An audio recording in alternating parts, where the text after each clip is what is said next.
L'écoute active est une compétence utile qui aide à être attentif à ce que l'autre personne dit, puisqu'elle permet de signifier à son interlocuteur qu'il a été compris, favorise l'empathie et, dans les cas de conflit, aide à réfléchir sur des solutions qui répondent aux besoins non comblés exprimés par la personne. Les parents et les enfants gagnent ainsi à utiliser l'écoute active au sein de leur famille pour renforcer leur relation. Nous vous proposons de faire un jeu de rôle qui implique deux personnes, un émetteur et un récepteur. L'émetteur aura le rôle de parler d'un sujet qui lui tient à cœur pendant 3 minutes et le récepteur de l'écouter, tout simplement. Dans un premier temps, les personnes qui écoutent auront à être de mauvais récepteurs. Veuillez utiliser tous les moyens qui, selon vous, caractérisent une mauvaise écoute. Par la suite, les rôles sont échangés.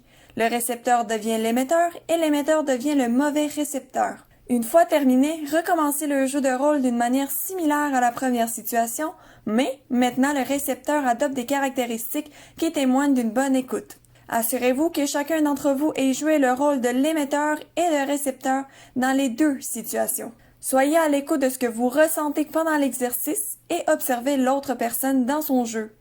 Placez-vous en équipe de deux et déterminez qui sera le récepteur et l'émetteur pour la première situation qui implique la mauvaise écoute. Les récepteurs, pensez à un sujet de conversation. Voici quelques exemples de conseils pour bien écouter. Ne pas interrompre la personne qui parle. Il faut respecter les propos de la personne et attendre que celle-ci ait terminé avant de parler ou de poser des questions. Être attentif aux propos de la personne et lui montrer qu'on est attentif par notre langage verbal et non verbal.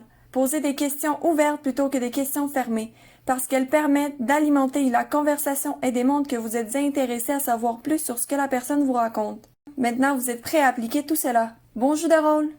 Voici quelques questions pour susciter la réflexion. Vous pouvez réfléchir et discuter de ces questions à la fin de l'exercice. Comment vous êtes-vous senti de ne pas être écouté par l'autre personne? Comment avez-vous trouvé le fait de raconter l'histoire à une personne qui ne semble pas vous écouter? Est-ce que cela était une tâche difficile à réaliser?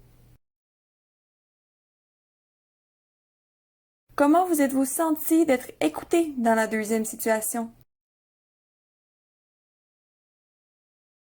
Quelles étaient vos pensées lorsque vous jouiez le rôle du récepteur qui n'écoutait pas?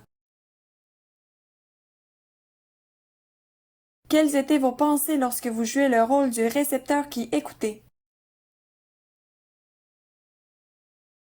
En général, lorsque vous parlez à votre enfant, est-ce que vous le faites d'une manière qui favorise son écoute et sa compréhension? En général, lorsque votre enfant vous parle, comment vous sentez-vous? Est-ce que vous prenez le temps de l'écouter jusqu'à la fin ou bien il vous arrive de l'interrompre?